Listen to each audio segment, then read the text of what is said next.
आपल्यासोबत केशव उपाध्ये आहेत. केशवजी, ऐकलं काँग्रेसचे आत्ताचं म्हणणं काय?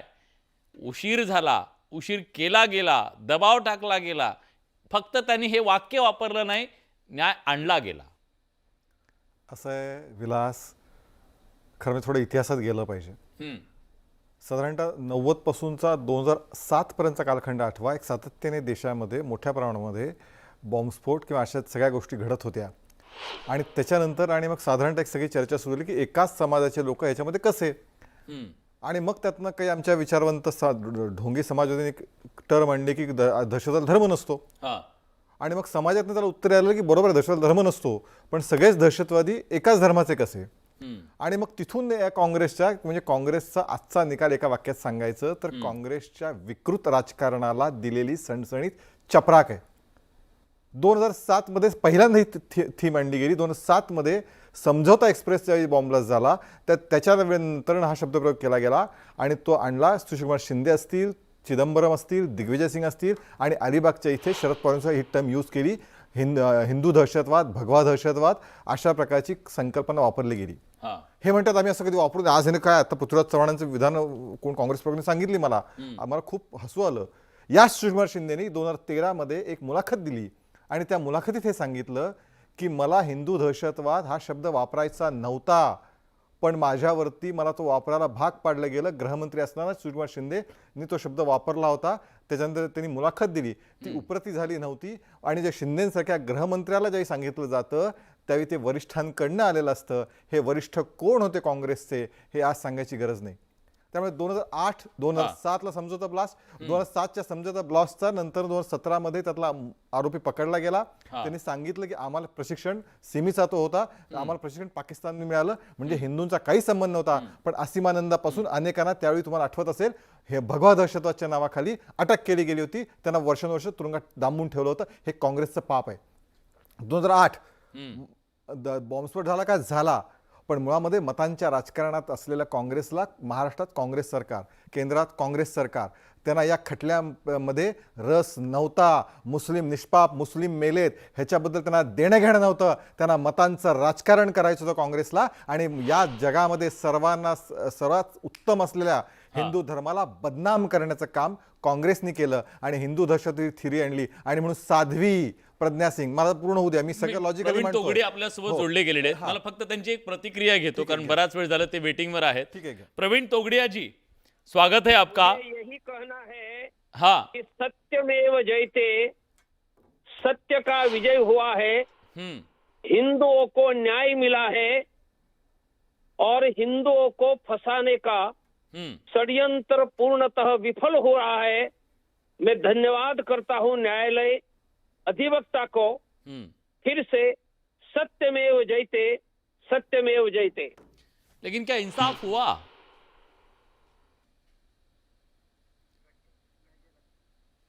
काहीतरी तांत्रिक कारणामुळे त्यांच्यापर्यंत आवाज पोहोचत नाहीये. पुन्हा एकदा आपण त्यांच्याकडे जाण्याचा प्रयत्न करूया. तुमचं पूर्ण करा, मी शेख सुभान अलीकडे जातो. त्यामुळे त्या ह्याच्यामध्ये जे गेले त्या शाने हिंद असतील किंवा इथे शेख सुभान अली बसलेत किंवा एक भारतीय म्हणून त्यामध्ये जो कोणी गेलाय त्याच्याबद्दल मला दुःख जरूर आहे. पण काँग्रेसला ह्याचं विकृत राजकारण करायचं होतं आणि मग तिथे भगवा दहशतवाद टर्म आणली. त्याच्यामध्ये चिदंबरम असतील, शरद पवार असतील आणि काँग्रेस पक्षासह सगळ्यांनी ही टर्म वापरली. आणि शिंदे तर सांगितलंच मला वापरायचंच नव्हतं. पुढचा त्यातला मुद्दा असा आहे की या सगळ्याच्यामध्ये आज मी न्यायालयाने जे पुरावेच नाही ते सादर करता आले. बरं, जबाबदारी कुणाची होती? मी मगाशी उत्तर दिले. एक मिनिटं विलास, एक मिनिटं. 2008 ते 2014 त्या या 6 वर्षामध्ये सरकार कुणाचं होतं? इथे काँग्रेसच होतं, केंद्रात काँग्रेसच होतं. मुळामध्ये इथे खटला निकाल लावायचा कारण सगळे काहीतरी ओढून तोडून पुरावे आणले होते. पोलीस आज एका पोलीस अधिकाऱ्यांनी सांगितलं तिथले निवृत्त झालेल्या की मला तर या प्रकरणात थेट मोहनराव भागवतांपर्यंत कारवाई करायचे आदेश मला मिळाले होते. म्हणजे हे ठरवून केलेलं षडयंत्र होतं. एक जगासमोर हिंदू हा म्हणजे फक्त एकच समाज येतोय ना, मग हिंदू समाजाला बदनाम करा. या प्रकारचं अत्यंत घाणेरडं कृत्य, नीच कृत्य काँग्रेसने या काळात केलं आणि त्यामुळे ज्या लोक गेली आहेत त्यांना खरं न्याय मिळू शकला नाही. बॉम्बस्फोटात जखमी झाली आहेत त्यांना न्याय मिळू शकला नाही. जबाबदारी ती आज हे जे सांगतोय. मेले अहो, त्या तेच काय सांगतोय. सांगायचं त्या तेच मेलेल्यांना, का सांगायचं. मेले ही माणसं, ह्याचं उत्तर त्यांच्या काँग्रेसने- पुढच्या पिढ्यांनी पुढे ह्याचं काय उत्तर सांगायचं. काँग्रेसने दिलं पाहिजे. 2008 ते 2014 मध्ये या सगळ्याच्या मध्ये होतं. ATSचा तपास सुद्धा त्या काळात होता, चालू होता. NIA 2014 नंतर त्या झालं. रोहिणी सालियन 2016 मध्ये आले आणि त्यावेळी सांगितलं कुठल्याही प्रकारचा दबाव नव्हता, हे त्यावेळी स्पष्ट केलं होतं.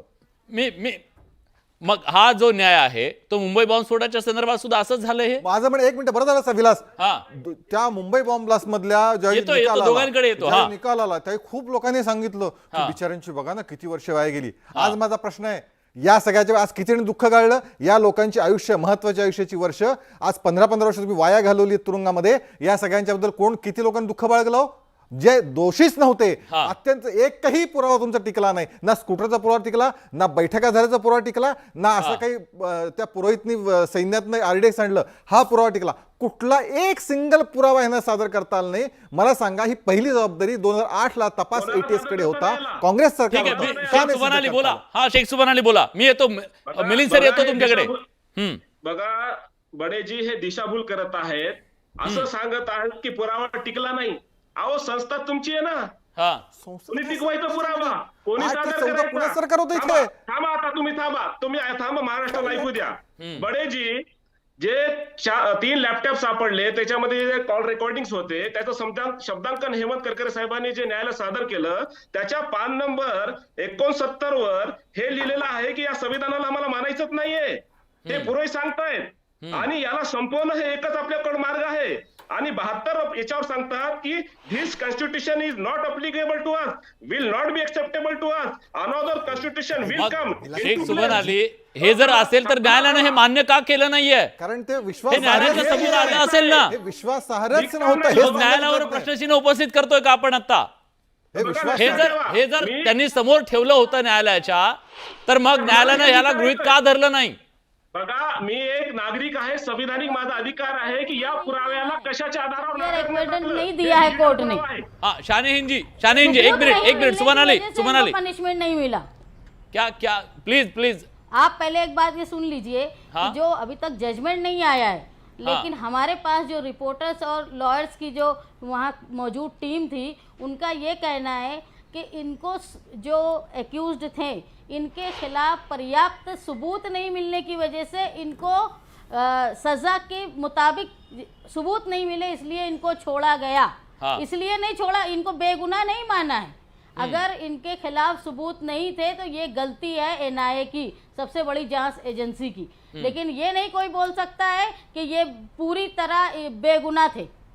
यहाँ तक के NIA च्या ये कहना था कि इनके खिलाफ एक्यूज्ड जो हैं उनके ऊपर स्ट्रॉन्ग सस्पेक्शन है, उनके ऊपर बड़ा शक है, ऐसा उनका व्यू था जज का। इसलिए आप ये नहीं बोल सकते कि ये बिल्कुल बेगुनाह थे। दूसरी बात ये कि अभिनव भारत के जो जिम्मेदार हैं उन्होंने एक बात कही कि पाकिस्तान से इस्लामी आतंकवादी आए।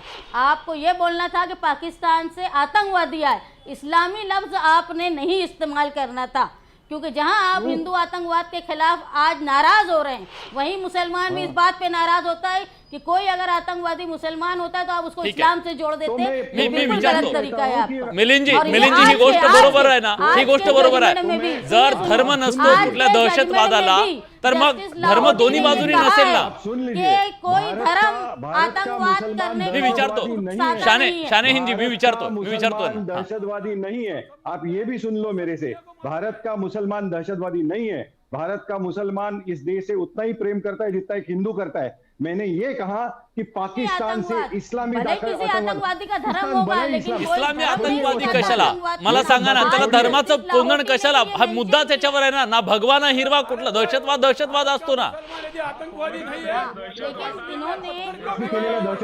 मला काँग्रेसच्या प्रवक्त्यांना एक प्रश्न विचारायचा आहे, विचारू का? आदमी अगर आतंकवादी है, उसका कोई धर्म हो सकता है। एक जण आतंकवादी मिलिंद एकपोटे जी जसा तुम्हाला भगवा दहशतवाद म्हणल्यानंतर तळपायाची आग मस्तकात जातीये, अगदी तशाच प्रकारे दुसऱ्या बाजूला सुद्धा आपण धर्माचं का लेबल लावतोय दहशतवादाला? दहशतवाद आहे। मी भगवा दहशतवाद एक्सप्लेन करतो, अजिबात नाहीये। बडेजी मला संधी द्या। हा येतो तुमच्याकडे, थांबा। हा वाक्य होतं आणि बाळासाहेब ठाकरेंनी सगळा अनुभव घेतल्यावर बोलले की सगळे मुसलमान आतंकवादी नाहीत, परंतु सगळे आतंकवादी मुसलमान आहेत, हे त्यांनी सांगितलं होतं. हे कसं विसरता येईल? शेख सुबन अली आणि हा त्यांचा माझं काय म्हणणं आहे, हे भगवा दहशतवाद आणि हिंदू दहशतवादाच्या नावाखाली आपलं कर्तव्य लपवत आहे. बघा बडेजी, मी शास्त्राचा अभ्यासक आहे, इतिहासाचा अभ्यासक आहे. हिंदू धर्मामध्ये, सनातन धर्मामध्ये 4 वर्ण आहेत, 3000 जाती आहेत, 25,000 उपजाती आहेत. या आतंकवाद्यांची जात आहे. भगवा हे हे देशप्रेमाचं समीर कुलकर्णी असतील, प्रतीक आहे. रमेश उपाध्याय असतील आणि हे कर्नल पुरोहित असतील, दयानंद पांडे असतील, हे एका वर्णाचे आहे. तुम्ही याच्यामध्ये आणि भारत कोळी, मातेसाठी माळी, दहशतवाद विचार करायचा. आणि पाकिस्तान वंजारी, म्हणू शकतं भगवा दहशतवाद आम्हाला. कोणीही नाही यांना हिंदू समाज याच्यामध्ये नाही, एका वर्णाचे लोक आहेत. आणि ते स्पष्ट सांगतायत की की मनुस्मृतीवर आधारित राष्ट्र निर्माण करण्यासाठी आम्हाला हे बॉम्ब हे कशाच्या आधारे बोलताय? तर त्याने काहीतरी पुरावे सादर केलेत म्हणे, आणि कुठले पुरावे, मग ते टिकले का नाही? मुळात हे सगळेच पुरावे बनावट होते, हे सिद्ध झालंय. अशा बनावट पुराव्यांना खरं मानून तुम्ही इथे बोलताय मला शेख सुमन अली. मला मिलिंद जोशीराव सरांना विचारायचं आहे, जेव्हा तुमचं इंट्रोगेशन झालं, खरंच या सगळ्यांचं अल्टिमेट जे टार्गेट होतं ते संघ आणि सरसंघ चालक होते, अशा प्रकारची सुद्धा बातमी समोर आलेली होती. आज सुद्धा एका पोलीस अधिकाऱ्याने सांगितलेलं होतं. या तथ्य आहे का? मला काँग्रेसच्या प्रवक्त्यांना एक प्रश्न विचारायचा आहे, विलासजी, मी विचारू का? हा विचारा, आणि माझ्या प्रश्नाचं उत्तर द्या. मी तुम्हाला विचारलंय आता. हो, हेमंत करकरेंना हिंदू काही संघटनांकडनं फोन येत आहेत धमक्यांचे, असं मीडियामध्ये करकरे साहेबांनी सांगितलं होतं. मला काँग्रेसचे प्रवक्ते आज जे आलेले आहेत त्यांना विचारायचंय की हेमंत करकरेंसारखा IPS अधिकारी याला जर का धमक्यांचे फोन आले तर एकतर तो FIR लॉन्च करेल किंवा स्वतःच्या वरिष्ठांशी बोलेल त्या संदर्भात. ते दिग्विजय सिंगांशी का बोलले? दिग्विजय सिंग मध्य प्रदेशमध्ये काँग्रेसचे एक नेते होते. मी मान्य करतो की दिल्लीत पण मोठे नेते होते, मेंबर ऑफ पार्लमेंट होते, पण एका महाराष्ट्राच्या IPS अधिकाऱ्यांनी धमक्या येत आहेत म्हटल्यानंतर दिग्विजय सिंगांना का फोन केला? काही कारण आहे? ठीक आहे, हा बोला मला हनुमंतराव बोला. प्रवक्त्यांकडे उत्तर हवंय. हनुमंतरावांकडून घेतो उत्तर. मला त्याच्या तुम्हाला एक प्रश्न विचारा. बरं बोला आता, हनुमंतराव बोला. विलासजी, की हेमंत करकरे साहेब, विलासराव देशमुख साहेब, RR आबा पाटील, ही 3 माणसं आज नाहीयेत. या 3 माणसांनी मालेगाव बॉम्बस्फोटाचा तपास केला होता, पुरावे सबळ गोळा केले होते आणि आरोपींना जेलमध्ये डांबलं होतं. NIA आल्यानंतर या तपासामध्ये, अगोदर ATS तपास करत होतं महाराष्ट्राचं, NIA कडे तपास आला आणि केंद्रातलं सरकार बदलल्यानंतर स्पष्टपणे रोहिणी साली यांनी सांगितलं की माझ्यावर दबाव आणला. महाराष्ट्राचं आताचं भारतीय जनता पक्ष आणि आताचं सरकार मध्ये बोलू नका, दहशतवाद करायचा नाही, माझं ऐकून घ्या केशवजी. तुम्ही हनुमंतराव फॅक्च्युअली चेक करा, रोहिणी सालियनकडे त्या तारखेला तपास आर्ग्युमेंट नव्हतं. एक फॅक्च्युअली चेक करा, त्यांचं ऐकूया, मग आपण बोलूया. पायाखालची वाळू सरकते, ऐकून घ्यायची क्षमता ठेवा. ऐकून घ्या, खोटं बोलू नका, फॅक्च्युअल बोला. स्टुडिओ चालणार नाही, माझं कम्प्लीट होऊ द्या. तुमचं मला मान्य नव्हतं, मी कम्प्लीट होऊ दिलं. एकबोटेंचं मान्य नव्हतं, कम्प्लीट होऊ दिलं. ऐकायची क्षमता आमच्याकडून शिका. कमी आपल्याकडे. क्षमता ठेवा, माझं होऊ द्या. माझं उत्तर संपलं नाही विलासजी. स्वर्गीय विलासरावजी देशमुख साहेब, स्वर्गीय RR आबा पाटील साहेब आणि स्वर्गीय हेमंत करकरे साहेबांनी या आरोपींना पकडलं होतं, पुरावे गोळा करते, आणि हे फासावर लटकवण्या इतपत सबळ पुरावे होते. NIA आल्यानंतर, केंद्र सरकार बदलल्यानंतर आताचे गृहमंत्री अमित शहा साहेबांच्या दबावाखाली पुरावे बदलले गेले, सबळ पुरावे दिले गेले नाहीत. रोहिणी साली यांनी आजही सांगितलं, रोहिणी साली यांनी म्हणले पुन्हा नकारलं. आज रोहिणी साली यांनी सांगितलेलं आहे.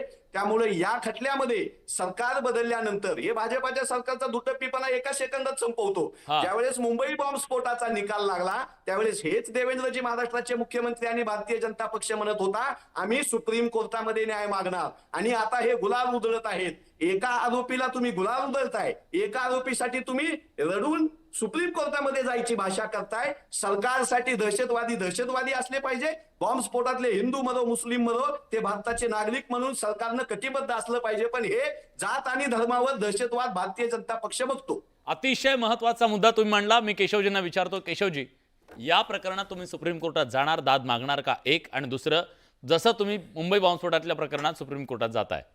नाही, असं आहे की याबद्दलचा निर्णय जो आहे तो सरकार करेल. त्यामध्ये सरकार जो काही निर्णय घेईल त्यामुळे मी सरकारच्या वतीने त्यात विधान काहीच करू शकत नाही, एक त्यातलं आहे.